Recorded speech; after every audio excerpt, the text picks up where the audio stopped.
Assalamualaikum warahmatullahi wabarakatuh. Kami dari kelompok 8 izin mempresentasikan hasil diskusi kami mengenai lembar kerja siswa non-eksperimen yang terkait tentang korosi. Adapun anggota kelompok dari kelompok 8 ini, yang pertama ada saya sendiri, Mak Sungkar, yang kedua ada Silvi Sarpina, dan yang ketiga ada Syifa Mutiara. Boleh di next.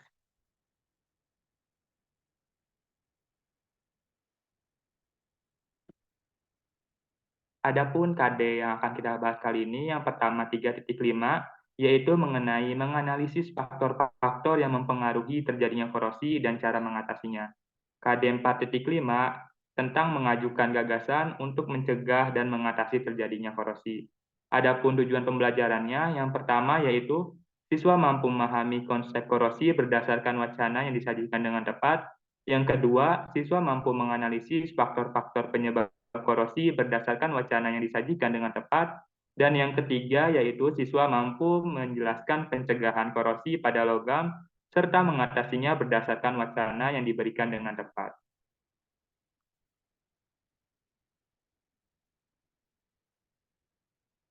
Baik, langsung saja kita ke LKS-nya. Di sini ada aspek mengamati, di mana di sini siswa diminta untuk memperhatikan atau mengamati dari sebuah wacana.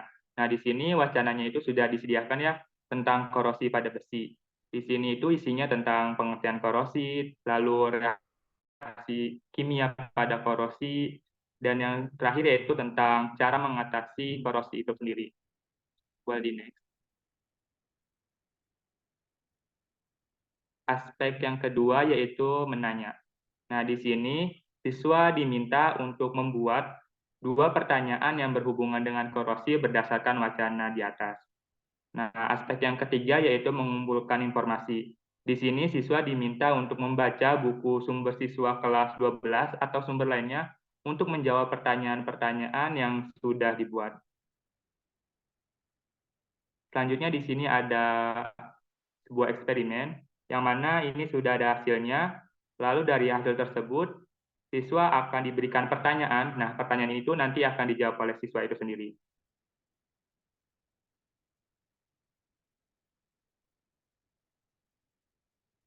Mungkin cukup sekian dari saya. Selanjutnya saya serahkan kepada pemateri selanjutnya. Terima kasih.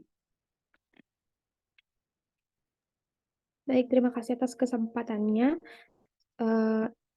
Selanjutnya yaitu ada tahap mengasosiasi, di mana siswa ini diperintahkan untuk menjawab pertanyaan-pertanyaan yang sudah tertera. Yang pertama, mengapa ada logam yang mudah berkarat, namun ada juga sifat stabil dan tahan karat. Sebagaimana pada tahap sebelumnya sudah dijelaskan bahwa logam itu mudah sekali untuk berkarat. Nah, pada tahap mengasosiasi ini, siswa diberikan ruang untuk menjawab dengan mengeksplor apa yang sudah ia baca dan juga apa yang sudah ia amati dari data-data yang sudah diberikan. Yang kedua, mengapa korosi terjadi pada logam besi bukan pada tembaga? Yang ketiga, jelaskan proses dan mekanisme reaksi korosi yang terjadi pada gambar di bawah ini. Yang mana gambar tersebut merepresentasikan mengenai reaksi anoda dan juga katoda ketika ada tetesan air terhadap besi atau Fe. Lalu nomor 4 yaitu ada gambar pagar besi yang berkarat yang diakibatkan oleh korosi. Nah, siswa diperintahkan untuk mengungkapkan alasan mengapa, mohon maaf, mengungkapkan cara mencegah korosi pada besi serta cara mengatasi besi yang sudah terlanjur berkarat. Lalu tahap terakhir itu ada mengomunikasikan, di mana pada lembar kerja ini siswa diperintahkan untuk berdiskusi dengan teman, kemudian mempresentasikannya di depan kelas sesuai hasil diskusi. Sehingga karena lembar kerja siswa ini bukan merupakan lembar kerja siswa eksperimen, maka tahap mengomunikasikannya itu hanya sampai pada tahap diskusi dan juga presentasi. Seperti itu. Mungkin sekian yang dapat saya sampaikan. Saya kembalikan lagi kepada moderator. Baik, terima kasih Silvi atas penjelasannya. Selanjutnya di sini ada tentang rubrik penilaian ya, yang akan disampaikan oleh rekan saya, Syifa. Kepada Syifa saya persilahkan. Baik, terima kasih. Sebelumnya mohon maaf saya izin off cam karena ada kendala dari kameranya. Nah, baik, untuk selanjutnya yaitu mengenai rubrik penilaian kinerja siswa.